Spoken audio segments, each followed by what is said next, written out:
शिमला में पिछले दिनों हुई लैंडस्लाइड से भारी नुकसान हुआ है। अब भी कई जगहों पर रेस्क्यू ऑपरेशन का काम जारी है। इसके साथ ही अब एक नया खतरा शिमला में नजर आने लगा है। लैंडस्लाइड के बाद कई घरों में शिमला के उत्तराखंड के जोशीमठ की तरह दरारें आ गई हैं। शिमला के जाखू हिल इलाके में फॉरेस्ट कॉलोनी में रामचंद्रा चौक है, जहां जोशीमठ के अंदाज में ही घरों में दरारें आ गई हैं। यहां की सड़कों पर भी 4 फीट तक की दरार नजर आ रही है और यही कारण है कि कई बिल्डिंग्स पर भी खतरा बढ़ गया है और ऐसी ही इमारतों को अब खाली करवाया जा रहा है। जमीन के अंदर पानी रिसने से जगह जगह सड़कें भी धंसने लगी हैं और इससे बचाने के लिए अब सड़कों पर तिरपाल बिछा दिया गया है। लैंडस्लाइड के बाद जमीन छोड़ने वाले खतरनाक पेड़ों को काटा भी जा रहा है ताकि किसी भी आपदा से निपटा जा सके। इस वक्त हम जाखू हिल इलाके में रामचंद्र चौक इलाके में है शिमला के, जहां पर दरारों ने लोगों की परेशानियां बढ़ा दी हैं। ये तरपाल आप देख रहे हैं, ये तरपाल सड़क पर इसलिए डाला गया है कि अगर बारिश हो तो और ज्यादा पानी दरारों के अंदर ना जाए। और जहां आप आगे देखेंगे तो पानी की वजह से दरारें 3 से 3.5 फीट ऊंची हो गई है। इसकी वजह से अब ये 1, 2, 3 पुश्तों में दरारें दिखाई दे रही हैं और नीचे के सारे मकान जो देख रहे हैं वो इसकी जद में हैं। बहुत से पेड़ ऐसे हैं जो खतरनाक तरीके से झुक गए हैं, उनको यहाँ काटा जा रहा है। ये बहुत ही पुराने देवदार के पेड़ हैं जिनको काटना भी इतना आसान नहीं है, मशीन काम कर रही है। यहाँ के स्थानीय निवासी हमारे साथ है। सर, पहले शुरुआत में दरारें 14 तारीख को दिखी थी, लेकिन ये दरारें बढ़ी कब और कब से खतरा और ज्यादा बढ़ता जा रहा है? 14 तारीख को दरार लगभग 1 या 2 इंच की थी। जब लगातार बारिश हुई है, पूरी रात बारिश हुई है, तो अगले दिन मॉर्निंग में हमने देखा, हमारी गाड़ियां यहाँ खड़ी होती थी तो गाड़ियां हमने हटाई, दरारें बढ़ गई थी। तो दरारें 6 इंच या 6 इंच से थोड़ी ज्यादा 1 फुट तक हो गई थी। पर आस्ता आस्ता जैसे जैसे बारिश होती गई दरारें बढ़ती गई। अब ये 2.5-3 फुट है ये दरारें।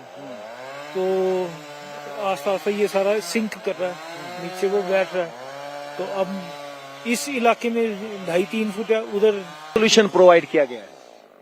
अब पहले तो ये डीसी साहब आए थे, डीसी साहब ने आके ये जो डेंजरसली जो झुके हुए थे पेड़ उनको इमीडिएटली कटवाने के लिए ऑर्डर किए थे, तो वो ये पेड़ कटवाए जा रहे हैं।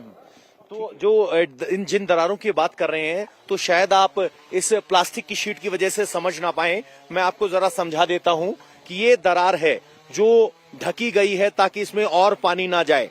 और मैं एक पांव अगर यहां रखता हूं तो एक यहां लगभग 3.5 फीट की दरार है। और जब आप आगे बढ़ते चले जाएंगे तो मेरे कैमरामैन वहां फोकस करें तो वहां पूरे पुश्ते में दरार है और ये पूरा पुश्ता यहां से खिसकता जा रहा है।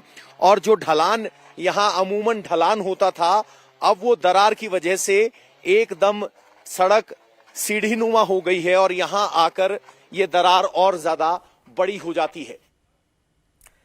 शिमला में कैसे बारिश, लैंडस्लाइड और वहां जो सड़कों पर दरारें आई हैं उससे परेशानी लोगों की बढ़ी हुई है, वो आपने इस रिपोर्ट में पवन की देखा। वहीं शिमला में जो आसमानी आफत आई है उसका असर अब साफ साफ नजर आने लगा है। लैंडस्लाइड की घटनाओं की वजह से जाखू हिल इलाके में फॉरेस्ट कॉलोनी में दर्जनों घर खतरे के निशान के तौर पर चिन्हित किए गए हैं, क्योंकि घरों में दरारें आ गई हैं। पेड़ खतरनाक तरीके से लटक रहे हैं जिन्हें काटने के लिए अर्जी दे दी गई है। अब लोग ये दुआ कर रहे हैं कि बारिश ना हो जिससे दरारें और बढ़ ना जाएं।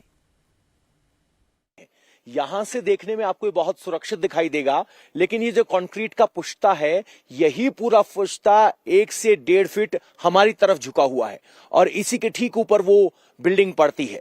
और ये पूरा पुश्ता हिल गया है, उसका सबूत ये पेड़ है, क्योंकि इसी पुश्ते के नीचे ये पेड़ था जिसने अपनी जड़ें छोड़ दी। क्योंकि इस पुश्ते की तरफ से धक्का आया तो ये पेड़ टूटते हुए यहां गिर गया। इस पेड़ को फिलहाल काट दिया गया है, लेकिन अब इस पूरे पुश्ते का खतरा नीचे की तरफ है। यहां अगर आप देखेंगे तो लगभग 20 से 25 फीट का ये ऊंचा पुश्ता है, यहां पेड़ गिरा और इस पेड़ को काट दिया गया है। ये पेड़ इतना लंबा था कि इस घर की जद तक गया और इस घर की रिटेनिंग वॉल को ब्रीच कर दिया गया है। यानी दरारों का असर नीचे रिटेनिंग वॉल तक गया है और अगर ऐसे में ये घर गिरता है तो इसके नीचे वाला घर और उसके नीचे वाला घर एक के बाद एक कई बड़े रिहायशी घर यहां पर हैं। इस इलाके में जाखू हिल्स के इस फॉरेस्ट एरिया में ये सब अब खतरे की जद में है। इन सब को खाली करवा लिया गया है और अब शिमला वासी ये उम्मीद कर रहे हैं कि जो दरारें ऊपर दिख रही हैं, जिसको इस रिटेनिंग वॉल ने रोका हुआ है, हालांकि ये वॉल भी 1.5 फीट खिसकी हुई है, अब बारिश ना हो और कम से कम ये आगे खिसकना बंद हो जाए। अब सब हाथ जोड़कर भगवान से प्रार्थना कर रहे हैं, प्रकृति से प्रार्थना कर रहे हैं कि इससे ज्यादा दरारें ना बढ़ें, वरना इस पूरे इलाके पर खतरा होगा।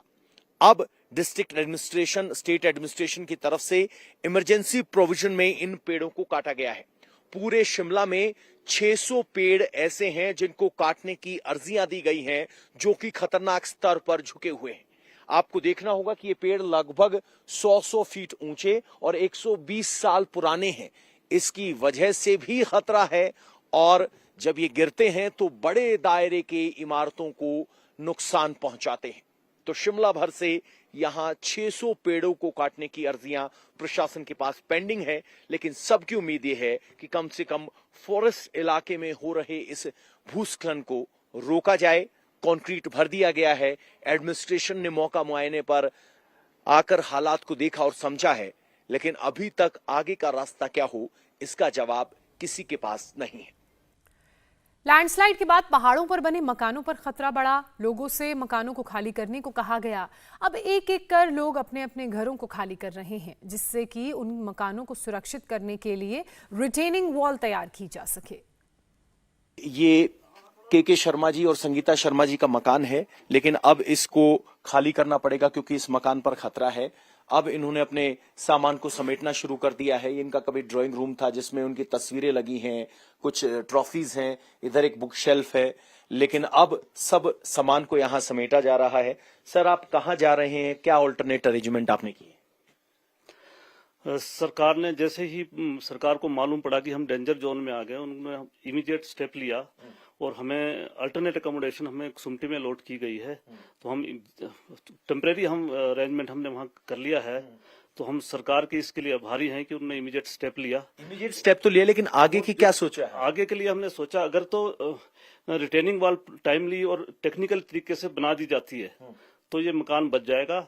अगर इसमें टाइमली एक्शन नहीं हुआ रिटेनिंग वॉल के लिए तो मकान का बचना मुश्किल है। तो क्या आपने मकान का इंश्योरेंस करवाया था? नहीं, ये सरकारी मकान है, मुझे गवर्नमेंट अकोमोडेशन। अच्छा, ये government accommodation? Yes sir. Okay, तो ये गवर्नमेंट अकोमोडेशन है, इसीलिए सरकार ने ऑल्टरनेट अरेंजमेंट कर दिए थे। लेकिन नीचे निजी घर हैं या गवर्नमेंट? गवर्नमेंट अकोमोडेशन है। तो ये सब गवर्नमेंट ऑफिशियल क्वार्टर्स हैं जो मिले हैं उनको, और अब देखेंगे तो नीचे भी गवर्नमेंट क्वार्टर्स हैं। तो ये सारी बिल्डिंग गवर्नमेंट की हैं जिन पर खतरा है, लेकिन रिटेनिंग वॉल को अगर बना दिया जाए तो ये घर जरूर बच सकता है। लेकिन बड़े स्तर पर यहां पर जितने भी सरकारी मकान हैं उन पर खतरा बना हुआ है। कैमरामैन राहुल ध्यानी के साथ Pawan Nara, India TV, Shimla. India TV हर वक्त हर जगह डाउनलोड करने के लिए सर्च करें India TV news Google Play Store या ऐप स्टोर पर।